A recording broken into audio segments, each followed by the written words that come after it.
오늘도 하나님의 은혜가 우리 가운데 가득하시기를 간절히 축복합니다. 혼자서 살아갈 수 없는 세상, 누군가가 나의 의지가 되어준다면 큰 힘이 될 것입니다. 그런데 사람은 한계가 있습니다. 가까운 이웃이 먼 친척보다 낫다는 속담처럼 때로는 거리가 멀어서 급한 순간에 마음과는 달리 의지가 되지 못하는 일도 생기고, 또 부담이라는 것이 커질 때에는 부양해야 할 책임마저도 마다하게 되는 경우들도 생겨납니다. 성경을 보면 여러 곳에서 하나님을 의지하라 말씀하고 있고, 하나님을 의지하여 도움을 얻었다고 고백하는 고백들을 보게 됩니다. 오늘 우리들도 무엇보다도 우리의 삶 가운데 하나님을 의지할 수 있는 저와 우리 성도님들 될 수 있기를 바랍니다. 하나님께서는 시간과 장소에 관계없이 항상 우리와 함께 하시며 우리의 힘이 되어 주실 것입니다. 그런데 하나님을 의지하지 못하는 일들이 생겨납니다. 우리에게 생명을 주셨고 우리의 모든 필요를 채우시며 우리 삶에 동행하시는 하나님을 왜 의지하지 못합니까? 첫째로 자신의 힘으로 충분하기 때문에 그렇습니다. 하나님의 도움이 아니어도 충분히 해결할 수 있다 보니 하나님을 의지하지 않게 됩니다. 특히 그 일에 대한 경험까지 가지고 있다면 더더욱 하나님을 의지하기보다 자기의 경험에 비추어 그 문제를 해결하려고 합니다. 그 대표적인 것이 예수님의 제자들이었습니다. 예수님께서 베드로와 야고보와 요한을 데리고 산에 올라가셨습니다. 그곳에서 얼굴과 옷이 빛이 나고 하늘에서는 이는 내 사랑하는 아들이다 하는 음성이 들렸습니다. 그리고 그 후에 산에서 내려왔을 때 큰 무리가 그 아래 모여 있었습니다. 한 아버지가 귀신 들린 자신의 아이를 데려왔는데 예수님께서 산에 올라가셨으므로 산 아래 남아있었던 제자들에게 고쳐달라고 요청했던 것입니다. 그런데 제자들이 고치지를 못했습니다. 왜 고치지 못했습니까? 예수님께서는 기도 외에는 이런 종류가 나갈 수 없다라고 말씀을 해주셨습니다. 그러면 우리가 가장 기본적으로 생각해 볼 수 있는 것, 예수님의 제자들은 귀신을 쫓아내기 위해 왜 기도하지 않았을까요? 이미 기도가 아닌 방법으로 귀신을 쫓아낸 경험이 있었기 때문입니다.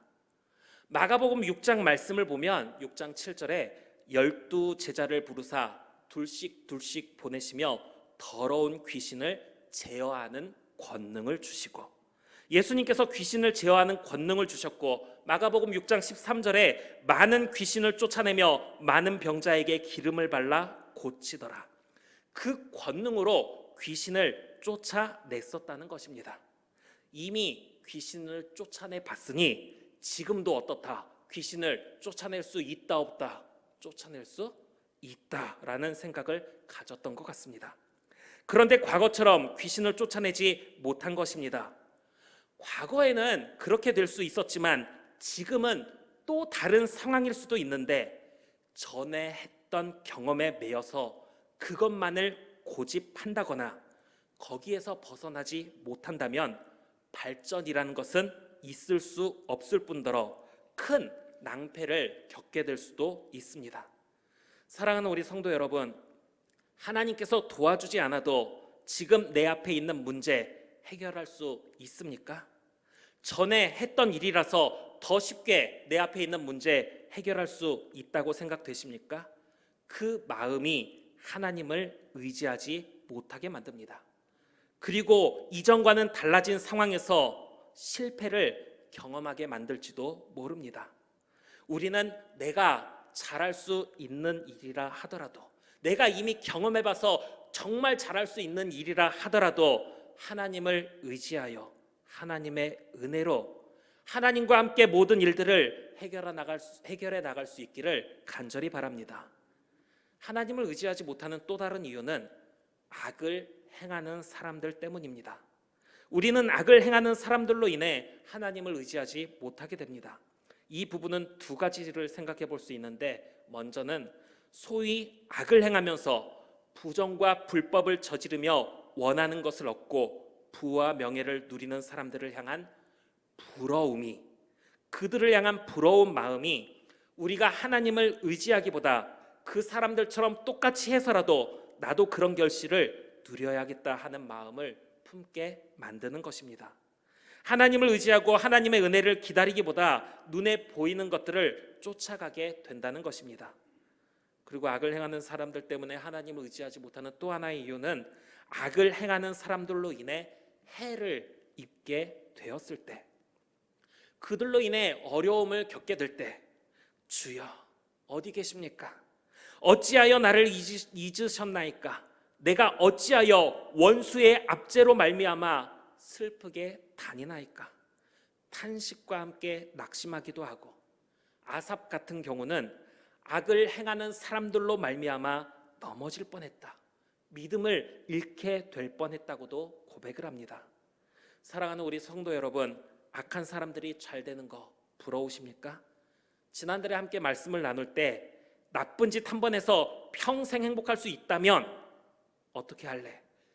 나쁜 짓 한 번 해서 평생 행복할 수 있다 하더라도 나쁜 행동을 안 하겠다 하는 것이 우리 계림교회 청년들의 대답이었다고 이야기를 드렸습니다. 우리 청년들이 말만 그런 건지 실제 그렇게 할 건지는 막상 겪어보지 않는다면 알 수는 없지만, 우리 청년들의 지금의 대답은 그래도 그렇게 하지 않겠다였는데, 오늘 우리들은 어떻습니까?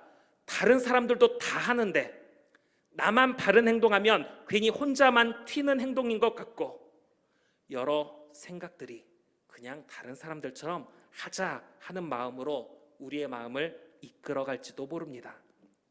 그러나 어떠한 상황에서라도 너는 악인의 형통함을 부러워하지 말며 그와 함께 있으려고 하지도 말지어다 하시는 잠언 24장 1절의 말씀처럼, 악을 행하며 번성하는 사람들을 부러워하지 마시고 믿음의 길을 갈 수 있는 저와 우리 성도님들 될 수 있기를 바랍니다.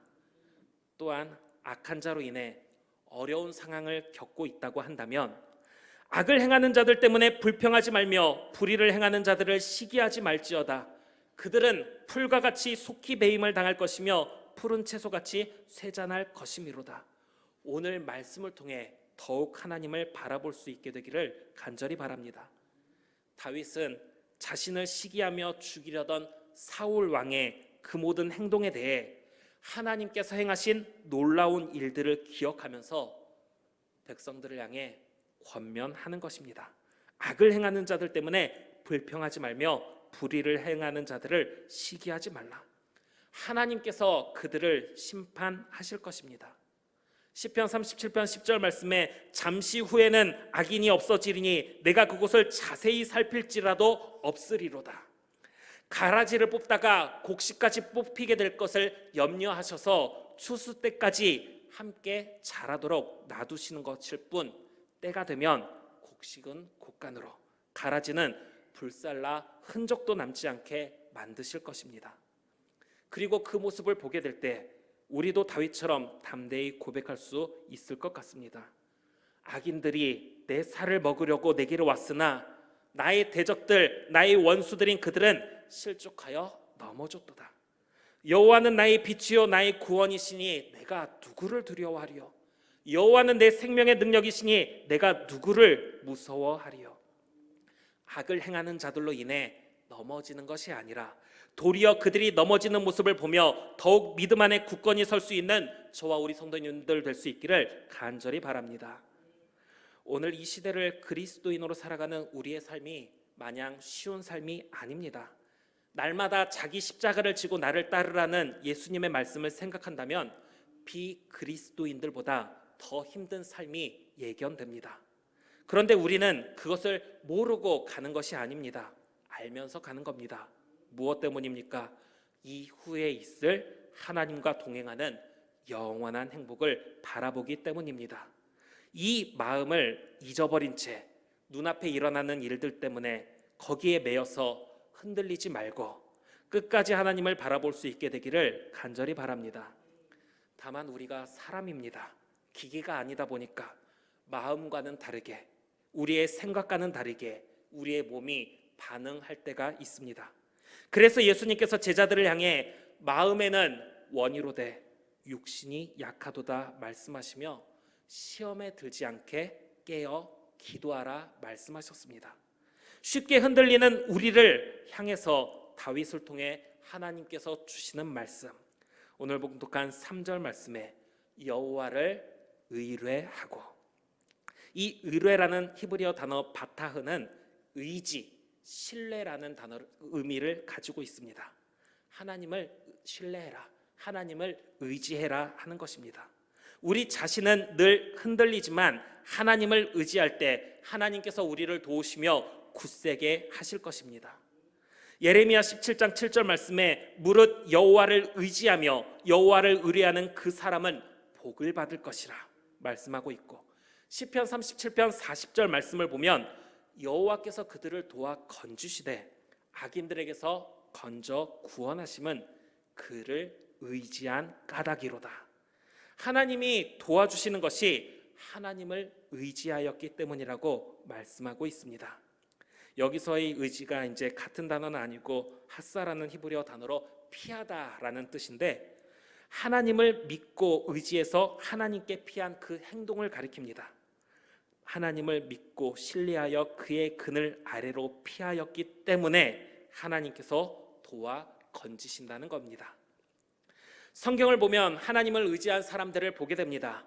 열왕기하 18장 5절 말씀에 히스기야가 이스라엘 하나님 여호와를 의지하였는데 그의 전후 유다 여러 왕 중에 그러한 자가 없었으니, 그의 전후 유다 여러 왕 중에 그러한 자가 없을 정도로 히스기야 왕은 여호와를 의지했습니다. 그는 아수르의 군사들의 위협에서도 하나님의 은혜로 18만 5천 명이나 되는 군사를 하나님께서 치시는 그 은혜 속에 보호함을 받게 되었고, 죽음을 선포받은 상황에서도 낯을 벽으로 향하고 기도함으로 하나님의 은혜로 15년의 생명을 연장받았습니다. 직접적으로 의지했다라는 단어가 사용되지는 않았지만 아브라함의 종의 모습도 볼 수 있습니다. 아브라함이 이삭의 아내를 얻고자 종을 자신의 고향으로 보내며 아내가 될 만한 사람을 데려오게 했습니다. 아브라함의 종이 나홀의 성에 이르러 성 밖 우물 곁에서 무엇을 하느냐? 하나님께 기도했습니다. 하나님을 의지하며 하나님께 도움을 간구한 것이죠. 물 기르러 나오는 소녀에게 물 좀 달라고 요청할 때 이 낙타들을 위해서도 물을 마시게 하는 소녀가 있다면 그가 하나님께서 예비하신 사람으로 내 주인에게 은혜 베푸신다는 것을 제가 알겠습니다. 그런데 이 말을 마치기도 전에 리브가가 나오고, 리브가가 아브라함의 종뿐 아니라 낙타를 위해서도 물을 길러 마시게 하였습니다. 하나님을 의지하여 도움을 간구한 아브라함의 종은 그 모습을 보며 리브가를 만나 데려올 수 있었던 것입니다. 여호수아 14장 12절 말씀을 보면 그날에 여호와께서 말씀하신 이 산지를 지금 내게 주소서. 당신도 그날에 들으셨거니와 그곳에는 아낙 사람이 있고 그 성읍들은 크고 견고할지라도 여호와께서 나와 함께 하시면 내가 여호와께서 말씀하신 대로 그들을 쫓아내리이다.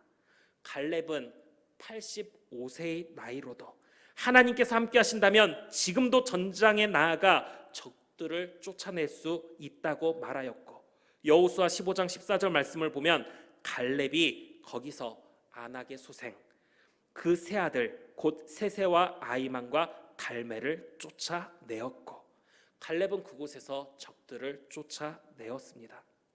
우리 또한 하나님을 의지함으로 복을 받고 건짐을 받고 모든 문제의 해결함을 받을 수 있기를 간절히 소망합니다. 하나님을 의지하지 않고 다른 것을 의지하는 사람들을 향해 하박국 2장 18절에서 19절 말씀에 새긴 우상은 그 새겨 만든 자에게 무엇이 유익하겠느냐? 부어 만든 우상은 거짓 스승이라. 만든 자가 이 말하지 못하는 우상을 의지하니 무엇이 유익하겠느냐? 나무에게 깨라 하며 말하지 못하는 돌에게 일어나라 하는 자에게 화 있을진저 그것이 교훈을 베풀겠느냐? 보라, 이는 금과 은으로 입힌 것인즉 그 속에는 생기가 도무지 없느니라.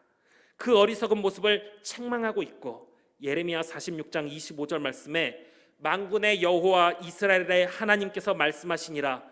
보라, 내가 노예 아몬과 바로와 애굽과 애굽 신들과 왕들 곧 바로와 및 그를 의지하는 자들을 벌할 것이라. 하나님이 아닌 다른 신, 우상들, 다른 나라, 왕, 권력들을 의지하는 자를 벌할 것이라고 말씀하셨습니다. 우리는 하나님이 아닌 다른 것에 마음을 뺏기지 말고 온전히 하나님을 바라볼 수 있기를 간절히 바랍니다. 오늘 말씀을 계속해서 보면 하나님을 의뢰하고 의지하고 선을 행하라 말씀합니다. 크랩 멘탈리티라는 용어가 있습니다. 자신이 가질 수 없으면 아무도 가질 수 없게 만드는 행동을 가리키는 이론인데, 이제 개, 멍멍거리는 개 말고 바다에서 옆으로 기어다니는 개, 이 개들을 양동이 안에 집어넣으면 무슨 일이 일어나느냐? 개들이 전부 양동이 밖으로 빠져나와야 하는데 그렇지 못한다 하는 겁니다. 그 개들 중에 한 개가 밖으로 탈출하려고 하면 다른 개들이 그것을 보고 집단적인 이기심이 발생해서 그 개를 다시 양동이 안으로 끌어들인다는 겁니다. 탈출 못하게. 인간 행동에 있어서 집단의 한 구성원이 다른 구성원들보다 더 우월하면 다른 구성원들은 질투, 분노, 열등감, 경멸 등의 감정을 느끼면서 그 구성원, 그 뛰어난 구성원의 자신감을 막 줄이고 그 사람의 성공을 방해하는 행위를 하는데, 그것을 가리켜 크랩 멘탈리티라고 합니다. 그러니까 아주 쉽게 나도 못 가질 바에는 너도 못 가져라 인 겁니다. 솔로몬이 하나님께 지혜를 받은 후에 바로 시작된 재판, 두 여종이 와서 한 아기를 놓고 자기 아기라고 주장할 때 솔로몬은 반으로 갈라서 나누어 줘라 명령을 내렸습니다. 그때 진짜 엄마는 그 아기를 저 여인에게 줄지언정 죽이지 말아달라고 요청하는데, 가짜 엄마는 내 것도 되게 말고 너의 것도 되게 말고 나누게 하라. 이것은 집단 이기심은 아니고 개인적인 마음이기는 하지만 나도 가지지 말고 너도 가지지 말자. 나도 못할 바에는 너도 못해라. 이런 마음이 우리 사회 안에 많이 나타난다라는 것입니다. 너도 안 하는데 왜 나 혼자 해? 그냥 둘 다 하지 말고 둘 다 같이 그냥 무너지자. 우리는 선을 행해야 합니다. 다른 사람이 선을 행하지 않는다고 해서 다른 사람이 무너지면 같이 무너지고 다른 사람이 실패하면 같이 실패하시겠습니까? 하나님께서는 성경을 통해 우리에게 말씀하십니다. 하나님을 의지하고 선을 행해라. 그런데 선을 행하는 것 쉽지가 않습니다. 로마서 3장 12절 말씀에 다 치우쳐 함께 무익하게 되고 선을 행하는 자는 없나니 하나도 없도다. 선을 행하는 그것이 뭐가 어려운 거라고. 그런데 많은 사람들이 선을 행하지 않는다. 오죽하면 한 사람도 없다고 표현할 정도로 선을 행하지 않는다는 것입니다. 실제 예레미야 시대에는 예루살렘 성읍에 선을 행하는 사람이 단 한 명도 없었기 때문에 그 성은 하나님의 심판을 피하지 못했습니다. 사촌이 땅을 사면 배가 아프다는 말처럼 시기와 질투를 내비치며 다른 사람들과 같아지기보다 선을 행하라. 그리하면 영원히 살리니 여호와께서 정의를 사랑하시고 그의 성도를 버리지 아니하심이로다.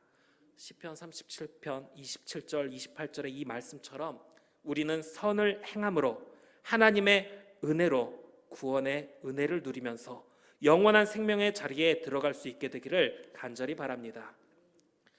또 여호와를 기뻐하라 말씀하고 있습니다. 여호와 안에서 여호와로 인하여 기뻐하라는 것입니다. 그가 내 마음의 소원을 내게 이루어 주시리로다. 소원, 히브리어로 미시아라라고 하는데 탄원, 청원, 소망 등을 가리킵니다. 아주 쉽게 기도의 제목들. 우리가 하나님께 바라는 것이 하나님 응답해 주옵소서, 하나님의 응답인데 하나님께서 또 응답해 주시면 내가 환난 중에 여호와께 부르짖었더니 내게 응답하셨도다. 기쁜 마음으로 하나님을 찬양하게 되기도 하는데 여호와 안에서 기뻐하여라. 하나님을 의지하며 하나님께서 우리의 마음을 아시고 우리의 소원을 이루어 주실 것이니 그것을 기뻐해라 말씀하고 있는 겁니다. 그러나 가룟 유다는 하나님 안에서 기뻐하는 것보다 돈, 이미 그는 돈깨를 맡고 있으면서 거기 들어가는 돈을 훔쳐가고 있었고 은돈 30에 예수님을 팔아버렸습니다. 하나님 안에서 기뻐하기보다 다른 것에 마음을 둔 것이죠. 그런데 어마어마한 금액을 받고 예수님을 팔아넘긴 것도 아니고 가치를 그 당시의 가치와 직접 비교할 수 없지만 대략적으로 보면 수백만 원 정도 될 겁니다. 그 돈을 받고 예수님을 팔아넘겼다. 수억도 아니고 수십억도 아니고 수백만 원에. 그런데 하나님 안에서 기뻐하지 못하는 사람들의 모습도 이와 비슷합니다. 뭔가 어마어마한 가치의 무언가를 위해서 그것 때문에 하나님이 아니라 다른 것을 찾는 사람들도 있기는 하지만 대체적으로 대부분의 사람들이 정말 사소한 것, 별로 귀하지도 않는 것에 욕심을 내면서 하나님이 아닌 다른 것의 마음을 빼앗기고 있습니다. 큰 것을 위해서 하나님이 아닌 다른 길을 가는 모습이라면 인간적으로는 조금의 공감이라도 들 것 같은데 가치 없는 하찮은 일 앞에서도 자존심을 세우며 고집을 부리고 자기의 주장을 관철해가며 자기 뜻을 이루어서 그것으로 만족함을 얻으려고 하는 겁니다.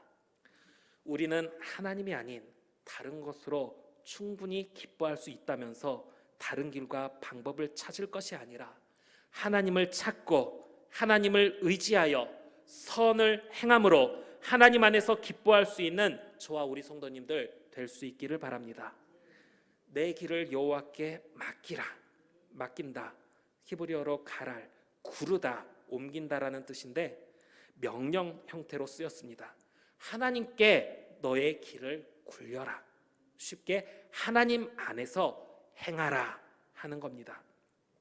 하나님 안에서 행하는 것은 하나님을 신뢰하기 때문에 가능한 것이고 그렇게 하나님을 믿고 의지하며 하나님 안에서 행하는 그 모습은 그가 이루시고 하나님께서 그 일을 이루어 주신다는 것입니다. 하나님의 도움 없이 내 힘으로도 다 할 수 있다는 마음이 하나님을 의지하지 못하게 만든다고 앞서 이야기했는데 우리는 하나님께서 우리의 삶에 역사하셔서 우리 마음의 소원을 이루어 주시며 우리의 길이 하나님의 선한 뜻대로 하나님의 도움 가운데 이루어지도록 하나님을 믿고 의지하며 하나님 안에서 우리의 모든 일들을 행할 수 있는 저와 우리 성도님들 될 수 있기를 바랍니다. 이사야 50장 10절 말씀을 보면 너희 중에 여호와를 경외하며 그의 종의 목소리를 청종하는 자가 누구냐? 흑암 중에 행하여 빛이 없는 자라도 여호와의 이름을 의뢰하며 자기 하나님께 의지할지어다. 오늘 나의 삶이 어떠한 상황에 있다 하더라도 하나님의 말씀에 귀 기울이며 하나님을 의지함으로 또 하나님께서 기뻐하시는 행동을 행함으로 하나님의 은혜를 받아 모든 문제를 해결함 받고 항상 하나님의 은혜 가운데 살아갈 수 있는 그런 삶을 살아가는 저와 우리 모든 성도님들 될 수 있기를 간절히 빌고 원합니다.